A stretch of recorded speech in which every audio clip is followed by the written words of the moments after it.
جو اسلام دشمن عناصر کی انگیخت پر اور اشارے پر سرکار دو عالم صلی اللہ علیہ وسلم کی حجم کیا کرتے تھے، حضور کی شان میں گستاخی کیا کرتے تھے، حضرت حسان ابن ثابت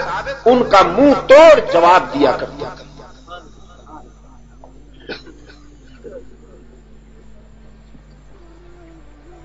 اور ایک مرحلے پر انہوں نے رحمت عالم صلی اللہ علیہ وسلم کے حسن و جمال کو یوں منظوم کیا کہ فرمایا وَأَحْسَنَ مِنْكَ لَمْ تَرَ قَطُّ عَيْنِي وَأَجْمَلَ مِنْكَ لَمْ تَلِدِ النِّسَاءُ خُلِقْتَ مُبَرَّأً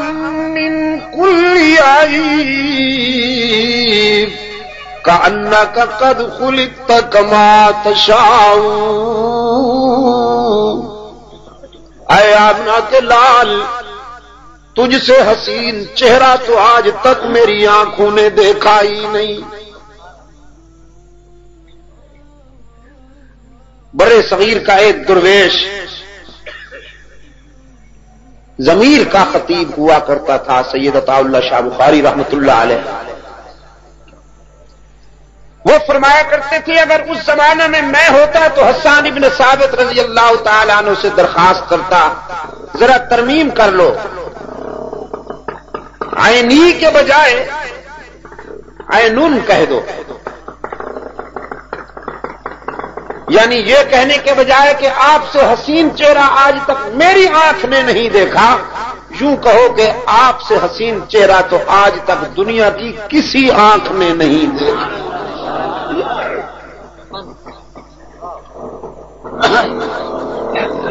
وَأَجْمَلَ مِنْكَ لَمْ تَلِدِ النِّسَاءُ، اور آپ سے جمیل تو آج تک کسی ماں نے جنا ہی نہیں۔ خُلِقْتَ مُبَرَّأً مِنْ كُلِّ عَيْبٍ، آپ کا سراپا اقدس تو تمام عیبوں سے پاک پیدا کیا گیا،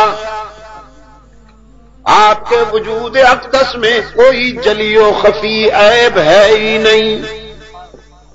اور تجھے دیکھ کر تو یوں لگتا ہے کہ جیسے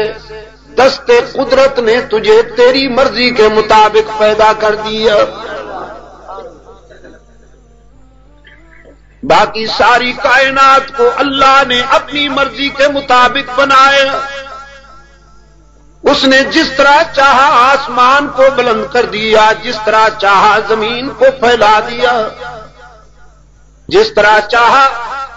آسمان کے دامن میں ستاروں کی انجمن آباد کر دی، سورج کو تابانی عطا کی، چاند کو درخشانی عطا کی، راتوں کو اندھیرا بخشا، صبح کو سویرا عطا کیا، دریاؤں کو روانی عطا کی، سمندروں کو تموج اور تلاطم بخشا، پہاڑوں کو متانت عطا کی، ساری کائنات اس نے اپنی مرضی کے مطابق بنائی۔ لیکن آمنہ کے لال، جب تیری تخلیق کا وقت آئے تو حق تعالیٰ نے تجھ سے کہا میرے محبوب بتاؤ تجھے کس طرح بناؤں، تجھے کس طرح سجاؤں، پھر تو جس طرح چاہتا گیا دست قدرت اسی طرح تیرے نقش و نگار سنوارتا گیا۔ صلی اللہ علیہ وسلم الف الف مرہ بعدد کل ذرہ۔